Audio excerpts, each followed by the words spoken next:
What's up, guys? I got another review for you. Today I'm reviewing the Nike Mercurial Vapor 10 in the Hyper Punch and gold metal colorway. Excuse the camera quality. I'm doing this on my phone. I should be able to upgrade soon. But let's go ahead and start reviewing the boots. As you can see, this is the original box that it came in. Let's see. As you can see, the tag is right there, 10.5. When you first get the boot, you come with the shoes, and you actually come with a nice little boot bag. I don't use it that much, but it's a nice touch anyway. I hope Nike keeps doing this, and Adidas needs to catch a hint and start doing the boot bags. So get the box out the way. Go into the shoes. As you can see, I still have the shoe horn in there to help keep the shape of the shoe. But as far as looks, these look great in my opinion. If you're not too keen on the, I guess, pinkish red color of the boot, they have a blackout colorway that has a little bit of red on it, and a few other colorways that may suit you better than the pink colorway. So let's get down to the materials of the boot. This is made out of a Teijin microfiber.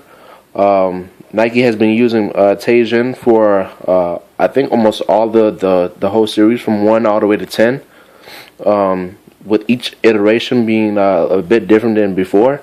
With this one, this has kind of a stretchy quality to it. The reason it's kind of stretchy is because Nike they've kind of gone the way of the Superfly, in the sense that they're trying to make a tongueless design. So the tongue that you see here is actually part of the upper.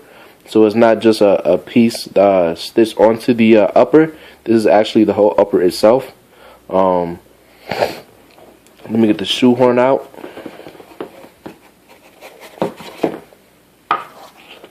As you can see, it's pretty nice. The synthetic is pretty nice. It's not stiff. Going to the bottom, you have a glass nylon sole plate, kind of like what you would see on the Nike Hyper Venom.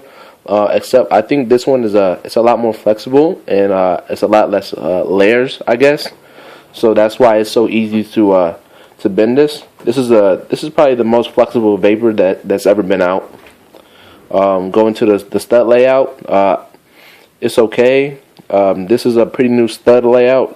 It's different than any other Mercurial Vapor before it. It's pretty good, but I think you lose a little bit of that grip, of that super strong grip that the 9s and the 8s had. But it's still pretty good overall. Still beats out every other soccer shoe. So going to the aspects of the boot, fit.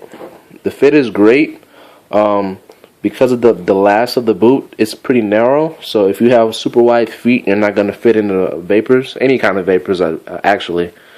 If you have a narrow to medium width foot, you're good, and the fit is very, very, very nice. As far as touch, the touch is pretty awesome. This is a super thin microfiber. If you can see my finger going inside, that just shows how thin the boot is. Because it's so thin, there's actually a cage on the inside of the boot.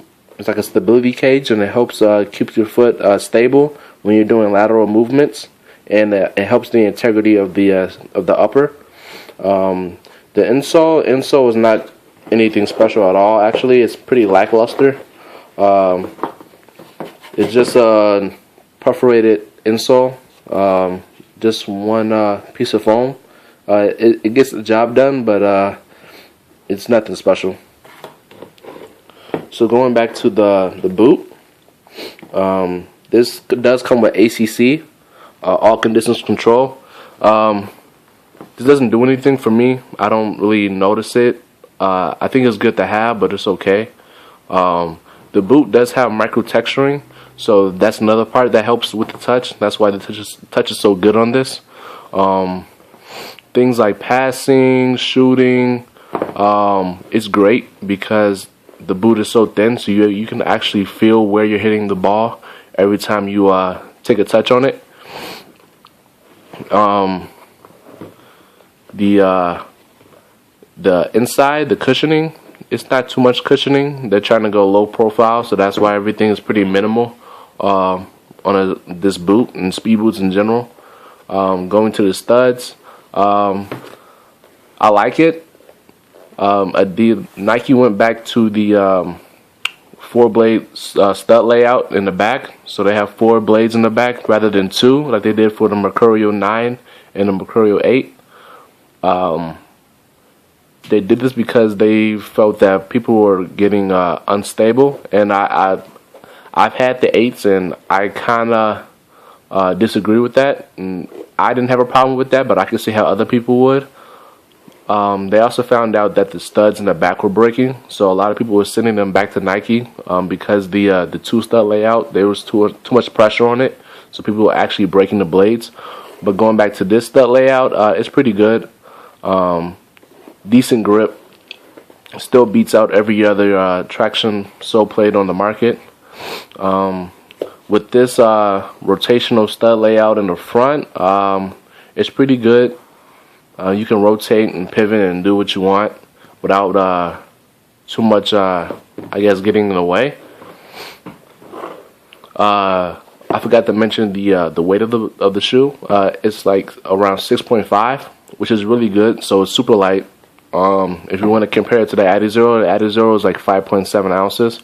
But personally, I don't think you would notice much of a difference with the fit being so close to your foot. You're not going to notice the weight anyway. So if you're trying to determine between Adizero and Vapor, don't let weight be the determining factor. So yeah, pretty good boot. Durability, I've had these boots ever since they came out, since the release of the Mercurial Vapor 10. So as you can see, there's, again, I clean them really nice. I do that after every time I play with them, whether it's a pickup game or whether it's a actual match game or I'm just practicing. I always clean them after. That's one way to help the durability of the boots so it doesn't break down quicker. So as you can see, apart from the wrinkles from me breaking them in, that's all you can see. But there's no rips or anything, no scuffs. So durability is good. As far as protection, you're not going to get a lot of protection out of these or any speed boot in general. And the reason why is because the synthetic upper is so thin. If somebody steps on you even a little bit, you're going to feel it. It's going to hurt a lot. If they put their whole foot on you, you're probably going to get your foot broken. But that's one trade-up that you have with the speed boots. If you want speed, you got to give up protection. So protection, I would give it like a 5 out of 10. This whole boot overall, I would give it an 8 out of 10. I like it. I don't think it's too groundbreaking, but I do like the fit. I think the fit is the highlight of the boot because with this tongueless design, it really wraps and stretches over your foot. So when you put it on, it really feels one-to-one. One thing I do have to mention though is I have other pairs of boots. So when I went back to this one, I didn't play in this one for like 2 weeks. When I went back, it was almost like I had to re-break in the boot to make it feel super comfortable again. So just remember that when you're buying it, just try and keep trying to wear the shoe in, so that way it remembers your foot and you won't have to keep trying to break it in over and over again. Another tip I can give you with just synthetic boots is that if you really are trying to play on turf and you want your boots to keep looking nice, use rubbing alcohol, or I guess nail polish remover, that kind of alcohol. But you have to use it light, because if you use it too much, you're going to start to take away the finish of the boot, and you're just going to mess up the boot. But if you use it very gently, then you should be able to get all the scuffs out without messing up the upper.